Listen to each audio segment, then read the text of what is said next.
భీమవరం నియోజకవర్గాన్ని తానే అభివృద్ధి చేశానని జనసేన అభ్యర్థి పులపర్తి రామాంజనేయులు తెలిపారు. ఎన్నికల తేదీ దగ్గర పడుతుండటంతో పులపర్తి ప్రచారం వేగం పెంచారు. 40,000 ఓట్ల మెజారిటీతో గెలుపొందుతానని ధీమా వ్యక్తం చేశారు. 5 ఏళ్లలో వైసీపీ ప్రభుత్వం కారణంగా రాష్ట్రం నష్టపోయిందని ఆరోపణలు చేశారు.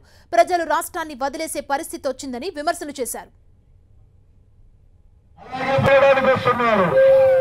5 సంవత్సరాల్లో ఏమిటి, ఈ పరిస్థితి మారకపోతే రాష్ట్ర పరిస్థితి ఏమిటి అని ఆలోచన చేస్తే, ఇదే ప్రభుత్వం కొనసాగితే ఈ రాష్ట్రం నుంచి ప్రజలందరూ కూడా వలస వెళ్ళిపోవాల్సిందే.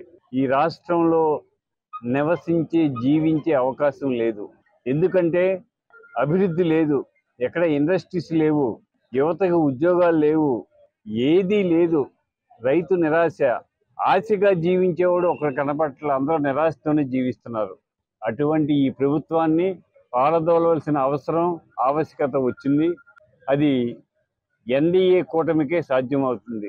కేంద్రంలో నరేంద్ర మోడీ గారు, రాష్ట్రంలో చంద్రబాబు నాయుడు గారు, పవన్ కళ్యాణ్ గారి ఆధ్వర్యంలో ఈ మూడు కలిసి ఎన్డీఏ కూటమి వస్తే మన రాష్ట్రము, మన నియోజకవర్గం అన్ని విధాలుగా అభివృద్ధి చెందుతుంది. పవన్ కళ్యాణ్ గారు ఆలోచన చేసి రాష్ట్రం తీవ్రమైన నష్టపోయి ఉంది, అప్పుల్లో ఉంది.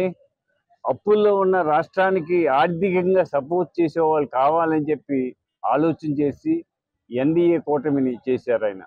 ప్రజల్లో విపరీతమైన ఆదరణ వచ్చింది. ప్రజలంతా కోరుకుంటున్నారు ఈ ప్రభుత్వం మారిపోవాలి, ఈ ప్రభుత్వం మారకపోతే ఈ రాష్ట్రం పాడైపోద్దని ప్రజలందరిలోనూ వచ్చింది.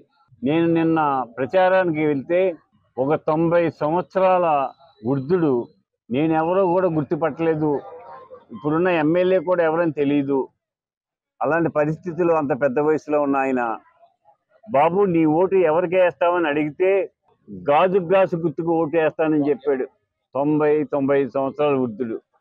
అంటే ప్రజల్లోకి ఎలా వెళ్ళిపోయిందో, ప్రజలు ఎంత మార్పు కోరుకుంటున్నారో